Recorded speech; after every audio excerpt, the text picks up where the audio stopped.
আসসালামু আলাইকুম। আসলে এই ভিডিওটা মেক করার আমাদের কোন রকম ইনটেনশন ছিল না বা আমরা কখনো ভাবিও নাই যে এরকম ভিডিও আমাদের মেক করা লাগবে। সো আসলে এই পার্সেলটা আমরা কক্সবাজার একটা কাস্টমারের কাছে পাঠিয়েছিলাম।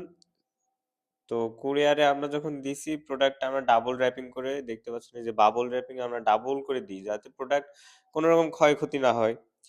তারপরেও এই প্রোডাক্টটা পৌঁছানোর পরে আপনি মানে অবাক হবেন দেখলে এটা কিন্তু মেটাল। এই মেটাল ভাঙছে, ঠিক আছে? এরকম একটা প্রোডাক্টের যদি এরকম ভেঙে ফেলে, কি পরিমাণ প্রেশার এটার উপর দেওয়া হয়েছে। শুধু যে ওইটা ভাঙছে তা না, এই যে এটাও কিন্তু মানে উঠানো ছিল। আমি নিজে মাত্র অ্যাটাচড করছি এটা। মানে এত প্রেশার ক্রিয়েট করছে একটা পার্সেলের উপর তাহলে কিভাবে হবে? মানে আমি ডাইরেক্টলি কাউকে দোষারোপ করছি না। তবে আপনাদের উচিত যে না আরেকটু সেফলি প্রোডাক্ট পৌঁছানো বা আরেকটু ভালোভাবে জিনিসটা দেখার। কারণ আমার এই প্রোডাক্টটা ধরেন ৳১৫০০ কিন্তু এমন অনেক মানুষেরই আছে যাদের হাজার, হাজার টাকার প্রোডাক্ট থাকে। সো কারোর এরকম ক্ষতি করার কোনো মানে হয় না।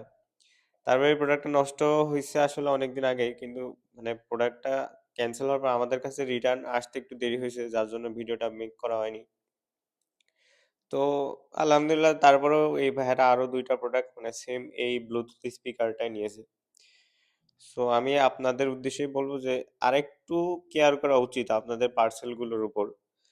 ধরেন আমার মানে পুরো ফাও ৳১৫০০ কিন্তু আমাদের লস গেল এটায়। এটার দাম ৳১৪৮০। অন্যান্য পেজ আরো বেশি বেচে বা আরো বেশি দামে সেল করে।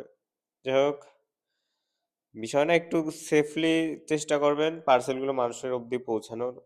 আর এটা বডি প্লাস্টিক বাট আপনি বডিতে কিছু হয় নাই বাট এই যে মেটালে এত পরিমাণে প্রেশার দিয়েছে এই জায়গাটা কিন্তু ফেটে গেছে, চাপ খেয়ে গেছে। সো এরকম জিনিস তো আর কাস্টমার নিবে না, তাই না?